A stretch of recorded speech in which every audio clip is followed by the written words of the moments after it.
and I Googled the 10 hardest races in the world. I knew nothing about ultra running. The first I'd ever run was 20 miles at one time.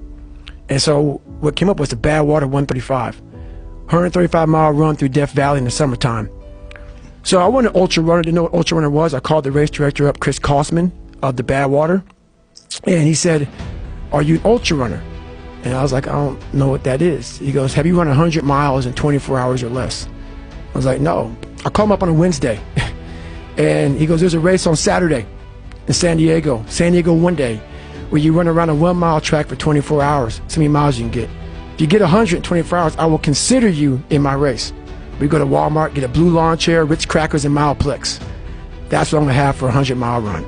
I start running, and I get to about mile 40, mile 50, and I'm feeling pretty good.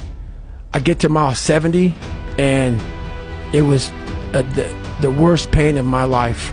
I sat down in this blue lawn chair at mile 70, and the Ritz crackers after mile 20 became Ritz cracker balls because I wasn't hydrating correctly. I didn't know what to do. I was drinking Mileplex for my nutrition because I couldn't eat these Ritz crackers. Had very minimal water, if any at all, and I was just dying. So I sat down in this blue lawn chair as I was watching all these runners go around in this circle.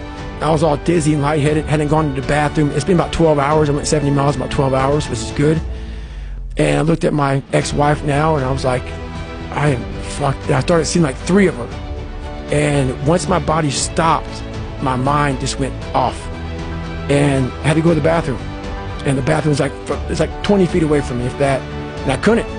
And so I sat there and peed blood down my leg and started crapping up my back, and with 30 miles to go. And my feet were broken. I was just in the worst shape, because once you stop running, not running like that, I mean, I hadn't run in almost a year. I was just doing bodybuilding stuff in 20 minutes on the elliptical trainer. With blood down my leg and 30 miles to go, I started reaching the cookie jars, man. I started pulling off all kind of stuff.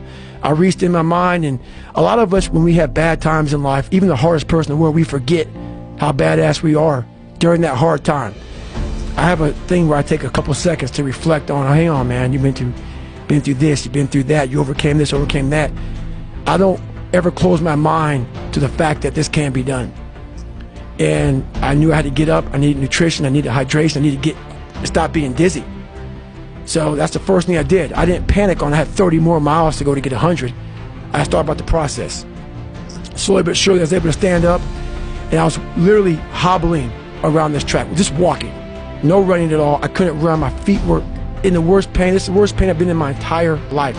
Nothing in any training is even comparable to this last 30 miles. And what happened was, my ex-wife looked at me and she's like, "Man, we agreed I'm not gonna make the time." I was going way too slow. And at that time, at mile 81, something clicked that I'll never probably be able to do again, when my mind, body, spirit, soul, everything just connected. And my mind knew I wasn't fucking around anymore. It knew I wasn't gonna quit. It knew that guy was dead and buried and gone. And I was gonna die out here on this fucking 1 mile for whatever reason why, I was gonna get through this motherfucker. I didn't give a damn. It made there was no fucking crowds. There was no trophy at the end. I wasn't even in a race in my mind. It was nothing. It wasn't about nothing. There was no nothing. It was a bunch of people who didn't know who the fuck I was, and it was me against me. And I used all these different dark places to start bringing out light and just fucking going deeper and deeper. Ended up running the next 20 miles. I ran 101 miles, and I ran the next 20 miles, at about a 10:30 pace. And I did 101 miles in 18 hours and 56 minutes. Sat back down in that blue porta potty, now my chair that I got from Walmart, and that's when the body realized I was done. And this great feeling came over me, but also the worst pain in my life.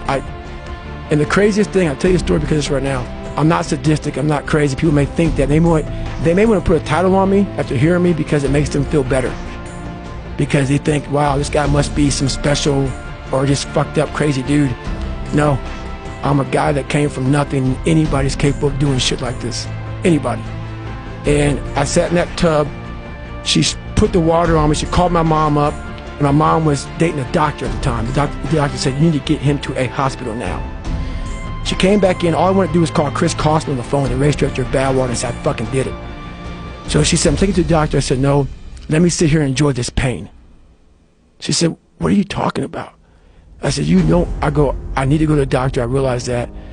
But I never thought it was humanly possible to do what I did. I went 70 miles.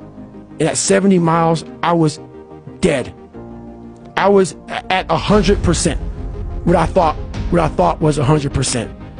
I went 31 more miles after being in the worst physical shape I've ever been in my life. And all that pain and suffering and thing was going through my fucking body as I sat in that tub and the waters hit me. And it was the most amazing feeling of accomplishment. And I didn't want to be numb. I didn't want people to give me drugs and to numb this fucking pain. I did this.